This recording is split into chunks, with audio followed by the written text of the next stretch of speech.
അസ്സലാമു അലൈക്കും വറഹ്മത്തുള്ളാ. പ്രിയപ്പെട്ടവരെ, നമ്മൾ നിൽക്കുന്നത് അഖ്സ നഗരിയിലാണ്.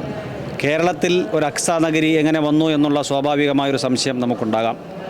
ദക്ഷിണ കേരള ഇസ്ലാമിക് സ്റ്റുഡൻസ് ഫെഡറേഷൻ എന്ന വിജ്ഞാന വിപ്ലവം ധാർമ്മികതയുടെ അടിത്തറ എന്ന പ്രമേയത്തിൽ കഴിഞ്ഞ 25ലധികം വർഷമായി കേരളക്കരയിൽ പ്രവർത്തിച്ചു കൊണ്ടിരിക്കുന്ന ദക്ഷിണ കേരള ജമിയത്തുൽ ഉലമയുടെ വിദ്യാർത്ഥി പ്രസ്ഥാനം അവരുടെ ഈ വർഷത്തെ മുത്തഅല്ലിം കലാ ഫെസ്റ്റിൻ്റെ ഭാഗമായിട്ട് നിശ്ചയിച്ചിട്ടുള്ള ഏറ്റവും ശക്തമായ പ്രമേയം അവരുടെ സംസ്ഥാനതല ഗ്രാൻഡ് ഫിനാലയുടെ ഫൈനൽ മത്സരത്തിൻ്റെ പ്രമേയം കൾച്ചറൽ ഇന്തിഫാദ എന്നുള്ളതാണ്. ആർട്സ് ഫോർ മൊറാലിറ്റി, ധാർമ്മികതയുടെ കലകളെ പരിപോഷിപ്പിക്കുക എന്ന ലക്ഷ്യത്തിൽ ലോകത്തിൻ്റെ വ്യത്യസ്തമായ കോണുകളിൽ സാമ്രാജ്യത്വവും സൈനിസവും ഫാസിസവും ഒക്കെ പടച്ചു വിടുന്ന കിരാതമായ മർദ്ദനമുറകൾക്ക് വിധേയരാക്കപ്പെട്ട പാർശ്വവത്കരിക്കപ്പെട്ട പാവപ്പെട്ട മനുഷ്യർ, അതിൽ ദിവസങ്ങൾ മാത്രം പ്രായമുള്ള ഇൻക്യുബേറ്ററിൽ ശ്വാസതടസ്സം അനുഭവപ്പെട്ട് കിടക്കുന്ന കുട്ടികളടക്കമുള്ളവർ കഠിനതരമായ ഭീകര യാഥാർത്ഥ്യങ്ങൾക്ക് വിധേയരാക്കപ്പെട്ടുകൊണ്ടിരിക്കുകയാണ്. അവരോടൊക്കെ ഐക്യദാർഢ്യം പ്രഖ്യാപിച്ചുകൊണ്ടാണ് ഇത്തരത്തിൽ ഒരു പരിപാടി സംഘടിപ്പിച്ചിട്ടുള്ളത്. ഈ നഗരി ഒരുക്കിയിട്ടുള്ളത് നമുക്കറിയാം. ഈ നഗരിയുടെ ചുറ്റുഭാഗവും പച്ചിലകൾ കൊണ്ട് മറക്കപ്പെട്ട പ്രകൃതിയുടെ പച്ചപ്പും അതിൻ്റെ മനോഹരമായ സ്വഭാവത്തെയും ആവിഷ്കരിക്കാനുള്ളൊരു ശ്രമത്തിൻ്റെ ഭാഗമായിട്ട് ഇവിടെ കുറിച്ചു വെക്കപ്പെട്ട ഓരോ സന്ദേശങ്ങളും തലമുറകൾക്ക് പകർന്നു കൊടുക്കേണ്ടുന്ന വലിയ സന്ദേശങ്ങളാണ് എന്നുള്ള തിരിച്ചറിവിൻ്റെ അടിസ്ഥാനത്തിലാണ് അതിവിടെ കുറിച്ചു വെക്കപ്പെട്ടിട്ടുള്ളത്. എക്കോ ഫ്രണ്ട്ലിയായ, പരിസ്ഥിതി സൗഹൃദപരമായിട്ടുള്ള ഒരു കലാമേളയാണ് ഇവിടെ തയ്യാർ ചെയ്യപ്പെട്ടിരിക്കുന്നത്. ഇവിടെ നമുക്ക് കാണാം, മുന്നിൽ കാണുന്ന ആർച്ച് അഖ്സ നഗരിയിലേക്കുള്ള പ്രവേശന കവാടമാണ്. അതിനുശേഷം നമ്മൾ കടന്നു ചെല്ലുമ്പോൾ 3 വേദികളിലായി തയ്യാർ ചെയ്യപ്പെട്ടിരിക്കുന്ന മത്സരങ്ങളിൽ ഒന്നാമത്തെ വേദിയുടെ പേര് ഗാസ ഫ്ലോർ എന്നാണ്. ഗാസ എന്ന് പറയുന്ന ലോകത്തിലെ ഏറ്റവും ജനസാന്ദ്രത കൂടിയ പ്രദേശങ്ങളിലൊന്നായ 46 കിലോമീറ്റർ മാത്രം ചുറ്റളവുള്ള ഒരു പ്രദേശം.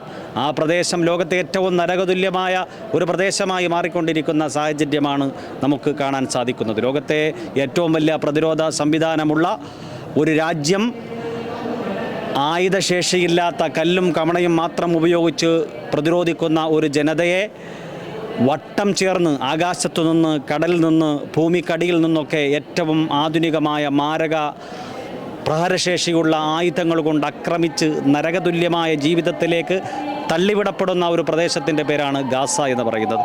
ആ ഗാസയാണ് ചവിട്ടി നിൽക്കാൻ ഒരു തുണ്ട് മണ്ണില്ലാത്ത, മാറിയെടുക്കാൻ ഒരു വസ്ത്രമില്ലാത്ത പാപം ജനതയുടെ കണ്ണീരിൻ്റെ ആർത്തനാദങ്ങളെ ആവിഷ്കരിച്ചുകൊണ്ടാണ് ഗാസ ഫ്ലോർ എന്ന് പറയുന്ന ആ ഒരു ഫ്ലോറ് ഇവിടെ മത്സരാർത്ഥികൾക്ക് വേണ്ടിയിട്ട് തയ്യാറാക്കിയിട്ടുള്ളത്. രണ്ടാമത്തെ വേദിയുടെ പേര് തഹരീർ സ്ക്വയർ എന്നാണ്. സ്വാതന്ത്ര്യത്തിൻ്റെ ചതുരം എന്നാണ് അതിൻ്റെ പേര്. സ്വാതന്ത്ര്യം ഒരു മനുഷ്യൻ്റെ ഏറ്റവും വലിയ ആത്മാവിഷ്കാരമായി മാറേണ്ടുന്ന ഒരു പ്രമേയമാണ്. അതിനെ ഇവിടെയുള്ള വിദ്യാർത്ഥികൾ അവരുടെ കലയുടെ ആവിഷ്കാരമായിട്ട് അതിൻ്റെ വേദിയായി തിരഞ്ഞെടുത്തിരിക്കുകയാണ്. അങ്ങനെ കലയെയും സാഹിത്യത്തെയും സാമ്രാജ്യത്വത്തിനെതിരെ, സൈനിസത്തിനെതിരെ, ഫാസിസത്തിനെതിരെ ഒരു സമരായുധമാക്കി പ്രതിരോധത്തിൻ്റെ, ജനാധിപത്യ പ്രതിരോധത്തിൻ്റെ, നമ്മളൊരു രാജ്യത്ത് ജീവിക്കുന്നു, ജനാധിപത്യ മതേതര രാജ്യത്താണ് ജീവിക്കുന്നത്. ഈ രാജ്യത്തിൻ്റെ ഭരണഘടനയുടെ എല്ലാ തത്വങ്ങളെയും ഉൾക്കൊണ്ടുകൊണ്ട് ഈ രാജ്യം പരമ്പരാഗതമായി ഉയർത്തിപ്പിടിച്ച നെഹ്റുവിൻ്റെ, അതുപോലെ തന്നെ മഹാത്മജിയുടെ ഒക്കെ തത്വങ്ങൾ നെഞ്ചിലേറ്റിയ ഒരു തലമുറ ഫലസ്തീന് വേണ്ടി, ഗാസയ്ക്ക് വേണ്ടി, സയനിസ്റ്റ് ഭീകരതയ്ക്കെതിരായിട്ട് കലയെ സമരായുധമാക്കുന്ന ഒരു വേദിയിലാണ് നമ്മൾ ഓരോരുത്തരും സംഗമിച്ചിട്ടുള്ളത്. ഇവിടെ നിൽക്കുന്നത് പ്രിയങ്കരനായ ഷഫീർ ഖാൻ മന്നാനി. അദ്ദേഹം ഈ പ്രസ്ഥാനത്തിൻ്റെ സംസ്ഥാന അധ്യക്ഷനാണ്. മറ്റൊന്ന് നമ്മുടെ വളരെ പ്രിയങ്കരനായ ജവാദ് മന്നാനി അവറുകൾ, റഫീഖ് മൗലവി, അതുപോലെ തന്നെ ഉനൈസ് മൗലവി, മൻസൂർ മന്നാനി, അഹമ്മദ് മൗലവി, നമ്മുടെ വളരെ പ്രിയങ്കരനായ റാഫി മൗലവി, തൊൽഹ ഏഴംകുളം അടക്കമുള്ള വളരെ പ്രിയങ്കരായ ഇതിൻ്റെ സന്നദ്ധ പ്രവർത്തകർ. ഈ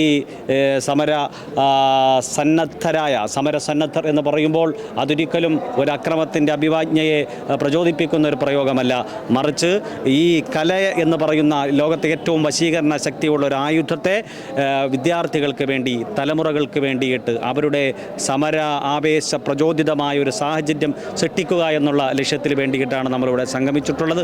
ഈ സംഗമം ജനത അറിയേണ്ടതാണ്, ലോകമറിയേണ്ടതാണ്. അറിയേണ്ടതാണ്, മനുഷ്യരറിയേണ്ടതാണ്. കാരണം ആക്രമിക്കപ്പെടുന്ന, ഒറ്റപ്പെടുത്തപ്പെടുന്ന, പിന്നെ അടിച്ചമർത്തപ്പെടുന്ന ജനവിഭാഗങ്ങളുടെ അവകാശങ്ങൾ, നീതി നിഷേധിക്കപ്പെടുന്ന മനുഷ്യരുടെ ആർത്തനാദങ്ങൾ, അവരുടെ ഒറ്റപ്പെട്ടു പോയതിൻ്റെ നിലവിളികൾ തീർച്ചയായിട്ടും നീതിബോധമുള്ള, ജനാധിപത്യ ബോധമുള്ള, മനുഷ്യത്വത്തിൻ്റെ കണികയെങ്കിലും മനസ്സിൻ്റെ കോണിൽ എവിടെയെങ്കിലുമുള്ള എല്ലാ മനുഷ്യരും ഏറ്റെടുക്കേണ്ടതുണ്ട് എന്നുള്ള പ്രകൃതിയുടെ യാഥാർത്ഥ്യത്തെ ഉൾക്കൊണ്ടുകൊണ്ട് ഒരു കൊച്ചു സംഘത്തിൻ്റെ ചെറുപ്പക്കാരുടെ തലമുറ, മതധാർമ്മിക വിദ്യാഭ്യാസം മുഖമുദ്രയാക്കിയിട്ടുള്ള വെള്ളവസ്ത്രം ധരിച്ചിട്ടുള്ള വിദ്യാർത്ഥികൾ, അവരുടെ ശുഭ്രവസ്ത്രത്തിൻ്റേത് സമാധാനത്തിൻ്റെ ചിഹ്നമാണ് ആ വസ്ത്രങ്ങൾ.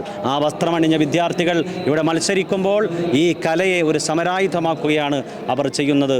ഈ സംരംഭത്തെ ജനതയും നമ്മുടെ രാജ്യവും ഒക്കെ ഏറ്റെടുക്കണമെന്നാണ് ഈ സംഘാടകർക്ക് എല്ലാവരോടും അഭ്യർത്ഥിക്കാനുള്ളത്.